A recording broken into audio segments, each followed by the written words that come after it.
All right. So this week we have, which was the better story?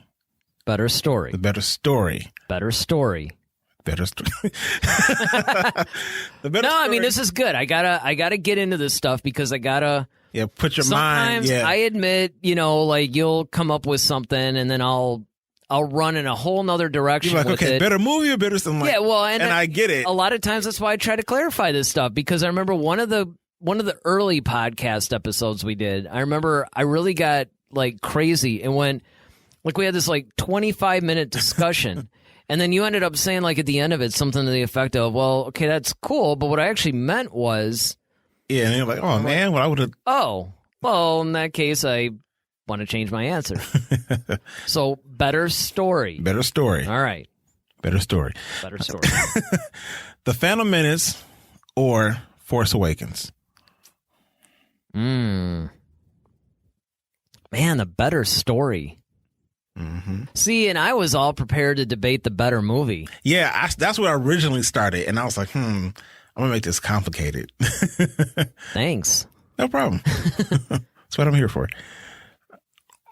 I don't know, man. I'm gonna go for the Phantom Menace. Ah. As far as better story. Okay. Now, keep in mind that it was not. I'm not gonna go as far as some fans would say and say it was completely poorly executed. Mm-hmm. But I will say that it wasn't the best executed film I've seen. Right. I mean, there was a lot of things that I think could have been done differently, and we all know that George is not an actor's director. Right. I mean, his version of directing would be, well, just say the line. Stand over there. Stand over there and say the line. What's the problem? What are you talking about? What's your motivation? Your motivation is you're on the set. Say the line. You're getting paid. You're getting paid. Just like so I get that. And I think that, particularly like people like Jake Lloyd and even Hayden Christensen later on, I think because they were carrying the film essentially, especially Jake Lloyd, because I know he was in Jingle All the Way, which, of course, I watch every Thanksgiving. Thanksgiving's coming up. My family and I, we always watch, like, Jingle All the Way, the Trans-Siberian TV special that came out in, like, 99 or something, but we have the DVD. We had the DVD of it, and then usually, whatever else we want to watch. But every time I watch Jingle All the Way, yes, Jake Lloyd was, I guess, a little annoying, but, he's a kid. He's a kid. Most kids are. But I thought that, he really did a good job selling that character and, the way that he interacted with, everybody else. Yeah. You had Schwarzenegger, you had, what's her name? Like Rita something. It's Tom Hanks' wife. She was in it. She played Schwarzenegger's wife in it. But then you get to the Phantom Menace, which really was only, I think, made like 3 years later or something. And then, suddenly he's kind of wooden and, and it just shows you, man, like a good director is vital. Yeah. To the performance of an actor. I mean, some actors can basically get around, like look at Liam Neeson. I mean, even though, a lot of those guys come off as really wooden, you have like these Oscar-nominated actors and their performances come off, very stiff or whatever. But all that said, if you really look at the story of the Phantom Menace, it's a good story. And, it's setting up the whole background of the Emperor and, and everything else. Now, when you go to The Force Awakens, I think The Force Awakens is a really good story. But if you're going to compare the stories, I think The Phantom Menace is better. I think it's more original. Yeah, I like the story of the Phantom Menace better than The Force Awakens, for the simple fact that it was, like you said, it was more original. Even though we already knew kind of a little bit about it, I mean, we kind of knew this is like Darth Vader's story, essentially. So you kind of already knew a little bit about it, but not this early on. Yeah, and that's so I think that's what made it, there's the Darth Vader part, but that's really all we knew. Right. Like we didn't know about the whole like politics of it, and that's my whole thing. Like, how did the Empire actually start to how did the Empire begin? Because it's not just a story about Vader, but it's also about the beginnings or the start or of the end of the Old Republic, you know? Or the Old Republic, and just like, okay, the setup for the Empire, I guess. Yeah. I mean, the setup, I would actually argue, again, this is splitting hairs, but I would argue that the Attack of the Clones is more planting the seed of the Empire. But definitely, no, you knew that Palpatine had something going on. He was, trying to amass power for himself. He definitely had an end game in mind. Mm-hmm. This wasn't all just like kind of a consequence of an accident or something. Like, well, now that I'm in this position, maybe I'll just take over the universe or something like right. that. He was putting all these... was calculated. Yeah. He was creating dissension and everything so he could, amass the power for himself. And so definitely, yeah. And I think I think that there's a lot of really good, meaty storytelling details in the Phantom Menace. And, you could also say it's somewhat of a cautionary tale as well. Yeah, I mean, it's a lot of different, elements to the Phantom Menace that makes it very deep, and you can go off into various sides of it and really kind of get lost in it if you really wanted to. Completely. Whereas The Force Awakens was more so just trying to bring everybody back, and so you kind of had to hit certain beats while still trying to be original. You're trying to still wake everybody back up to, look, it's Star Wars again. Well, here's the thing that I find kind of interesting about a lot of these things is that one of the things that the Phantom Menace has in common with The Force Awakens is they're both the first movie of their respective trilogies. Mm-hmm.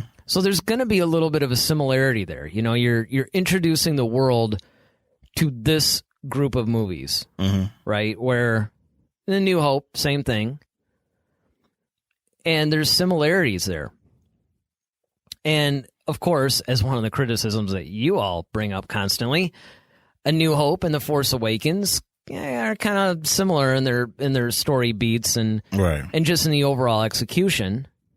Whereas The Phantom Menace stands a little bit alone, but even though both movies are the start of their respective series or trilogies, The Phantom Menace has a distinction of being the beginning of the entire saga. True. So I think that has a little bit to do with it, too, that you have a little bit more setup. Because, that's one of the things that always confused me. And we've talked about this on other shows, too, where it's like, when I first went and saw Star Wars in the theater, it was like, it just said Star Wars. There was no A New Hope. I remember, they did that on, I think, like the second or third theatrical run, where all of a sudden, it's like Star Wars and then Episode 4, A New Hope. And I remember turning to my dad. I was like 7 or 8 years old, and I'm like, did I like stroke out or something? Like, did I... Well, I didn't actually say that, but I'm like, how did I miss that? Mm-hmm. And then like, well, this is Episode 4. Where's 1? Well, what happened to 1, 2, and 3? Mm-hmm. And then Lucas started doing all these interviews where it's like, oh yeah, this is part of like a 12-part, saga and all this stuff, and you're kind of like, okay. But the thing that I thought was really interesting though is that it could stand alone. Yes. On its own. Right. Now, I also think... Because he didn't know how far it was going to... He didn't think it was going to really... Yeah, well, it was... From the way that he described it at the time, it was like... It was the only movie in the entire saga, which actually I think is true, even looking back now. It's the only one that has a definitive beginning and end. Mm-hmm. And it's true. There's no cliffhanger. There's no... It's just kind of like, okay, everybody gets a medal and we all live happily ever after. And all the whole universe is fine now. The Death Star blew up. It wasn't until Empire Strikes Back came that you're like, oh, I guess the Empire's kind of powerful because like, look at all these ships they have. And well, I think the only thing about, the end of A New Hope, it kind of has a bit of a cliffhanger on it simply because, you see, Vader kind of spinning out. And then it's like, all right, well, now at that, I don't think in A New Hope they mentioned the Emperor, did they? They did. They did only in the part where it's like they were worried about the Imperial Senate and they said, you don't have to worry about it. The Emperor has dissolved them completely or something. Yeah. Right. So they mentioned him, but you didn't see him. Right. I knew we didn't see him until Empire. Yep. So my thing is like, okay, the Emperor's out there and then Vader's still out there. So you got to kind of wonder like, what happens now with them? Like, do they just quit? I mean, it wasn't a cliffhanger. Like, you were just dying until, you just assumed, like, okay, they were defeated. And they just tucked their tails They and just, ran. they just fizzled out. I mean, it could have been like a defeated army or something. Right. I mean, that makes sense because their big weapon is gone. So sure, their big weapon's gone. And, we didn't know. You got to put yourself in that, especially during that time period. One of the problems that Disney's having now with Star Wars is the fact that you have so much lore and so much content. You're almost forced to explain a lot of different things. You got to make sure things don't, like the continuity's there. It's not. Whereas with back in 1977, 78, Star Wars is out in theaters and it keeps being, re-released like movies were back then. You didn't have like all this baggage, I guess, of all these stories. Mm-hmm. All you knew was contained in that film. So, you didn't really know. I mean, now, we can look at it with almost revisionist history. Like, well, of course, the Emperor's got all this stuff and, Vader's out there and we got all these ships. But yeah, we know that now because of everything that we've seen. But, at that time. Yeah, that was it. As far as we were concerned, man, everybody got their medal and the universe was cool. For all we know, the rebel police or whatever went out and apprehended Vader and the Emperor and brought him to trial for their crimes. I mean, we didn't know. Mm-hmm. Until Empire came out, and then you're like, oh. Wait, there's more. Yeah, because, I mean, if you actually look at A New Hope for what it is, it looks like they got like maybe 1 or 2 Star Destroyers, a bunch of TIE fighters, and the Death Star. Mm-hmm. I mean, they didn't even really talk about Imperial bases. All they talked about was Rebel bases. Mm-hmm. So, yeah, you know what I'm saying? It's kind of like you don't really get a sense of the true power of the Emperor and the Empire until, like by Return of the Jedi, you're kind of like, okay, some things are going down. Yeah. But I mean, until then, it was like when Empire Strikes Back came out, we were all just like, whoa, like the Empire's kind of vast. Look at all these different troopers they have, and like look at this giant Star Destroyer, and they got a couple of them, and I mean they got AT-ATs, and they got all this right. I mean, it's kind of like you truly see. Empire's got a budget. Well, it almost reminded me of during the early '80s when I was playing with all my little G.I. Joe toys and stuff, mm-hmm.